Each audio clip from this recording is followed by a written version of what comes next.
All right. Hope everyone's having a good day. Today I'm going to be talking about the dangers of social media and why it's the main thing that's standing in the way of your happiness and your like furthering your growth and self improvement and things like that.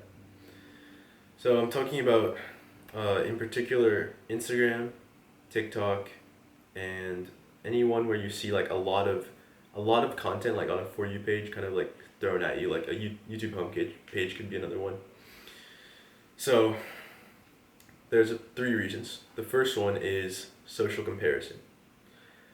So our brains basically see see something like a person or usually like another human, and then we compare. It could be anything, but in this particular context, you're seeing another person, and then you compare this person to yourself. And so when we were in like caveman times, when we had like a tribe, and it was like your homies and stuff like that. It was like these homies, and then like the old motherfuckers, and then like the kids or whatever, and you'd probably compare yourself to like the your friends or people in your social circle, and then you see like, okay, this dude went out and got berries today, and he got like a big thing of berries, and when I got berries, I only got like a handful. So that means this guy's doing something better. So that would be like, okay, that's something I can improve on. That's something I should learn from. I need to sort that out, right? So that's like a positive thing. I'm not saying comparison is bad, but you just have to understand that's going on. So it's also not conscious. Like when you're making these comparisons, you don't you're not really cognizant of it. It just happens by itself. So when you're seeing content on, for example, an Instagram for you page or a TikTok for you page, and you're seeing people who are basically better than you, your brain can't filter it out. So it's constantly seeing people who are better than you, and then your brain is comparing it to yourself. And based on this comparison, your brain will put you where it thinks you are in the social hierarchy. So basically, your serotonin levels and your dopamine levels and things like that will be changed based on where your brain thinks you should be placed. So if your brain thinks that you should be placed as like the top, like you're him, your brain will increase like serotonin levels. You'll feel happier generally. You'll be more confident, things like that. Whereas if you were, if your brain thinks that you should be placed in a lower position because you're constantly seeing people who are better than you, your serotonin goes down and you feel more shitty about yourself by comparison. This is like a real um, this is like a real issue. So it's not like just some mumbo jumbo. Like on the Science of Wellbeing, which is like a course by Laurie Santos, and she's like a Yale professor. She did like a course on happiness, and she said that in order to get, so if you were to get a $100,000 like paying job, like a yearly salary, the amount of happiness you get from that job is half as much as what you get from just stopping or deleting social media. So it's a huge increase. You might think, you might think it seems like kind of trivial or whatever, but it's very very big, and you'll understand once you can, you know, see the cons and weigh them for yourself and make the decision. Take a break. You'll start to see. So, yeah, that's the first point. Number two would be, let's say, like, how do I describe this? It's basically like your dopamine baseline, right? So basically, whenever you increase your dopamine in a spike, so if you watch a TikTok video that you thought was like really good or whatever, that would spike your dopamine for a second. And it's probably like a small spike, you get a little spike. And then every time you spike your dopamine, this is like your baseline, so like your baseline happiness, how you feel just normally when you're not doing anything. Every time you spike this dopamine, your baseline goes a little bit lower. And if you keep doing it, every single TikTok video, you've been on TikTok for 3 hours, your your baseline's like going lower. At the end of the day, your baseline's like here, and it was here before or whatever. And maybe this isn't such a big deal in like the acute time or like day by day or whatever, but over time, and you've probably started to feel this, over time, if you've been watching TikTok consistently for like a month or something like that every day, you'll realize that you don't feel as good just in general. Like, because, and this is with any like high dopamine good or high dopamine behavior. So that could be like, TikTok, that could be, like porn or whatever. That could be, let's see, it could be junk food. It could be anything like that. So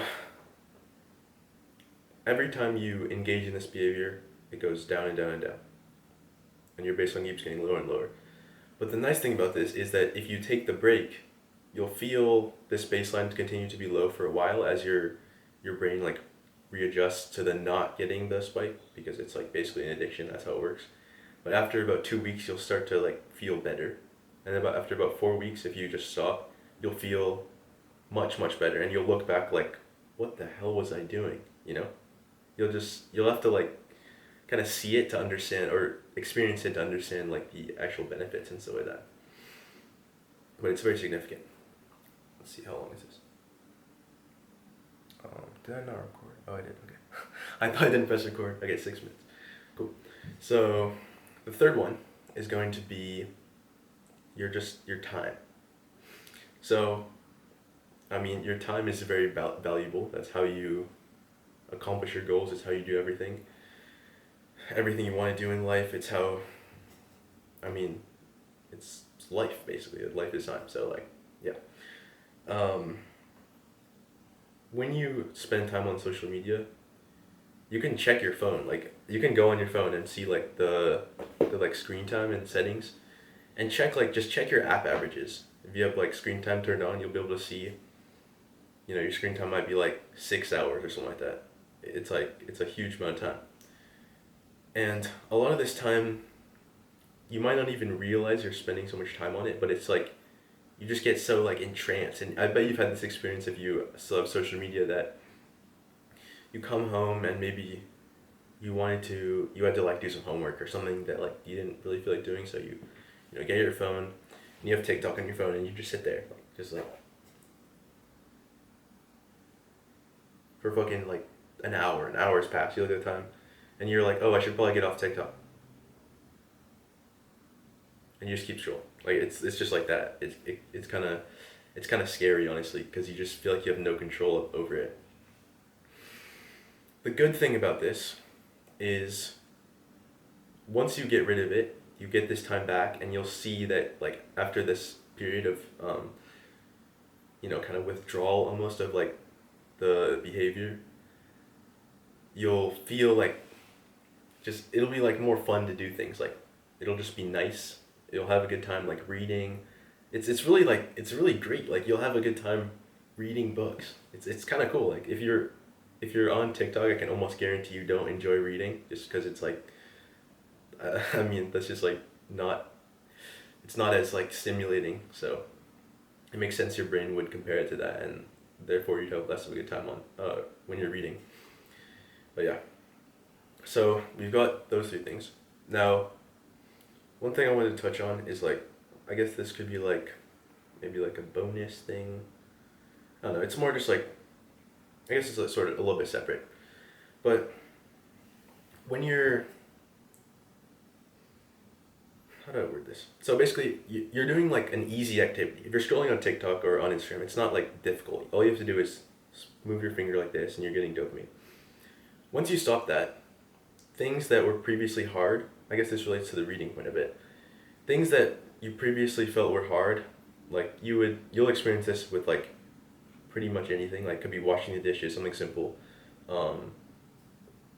Any other activities you're trying to do, going to the gym, things like that.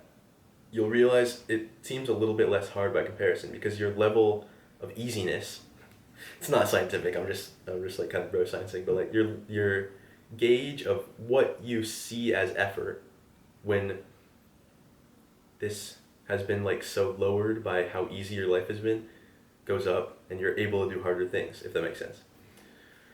So yeah, I'm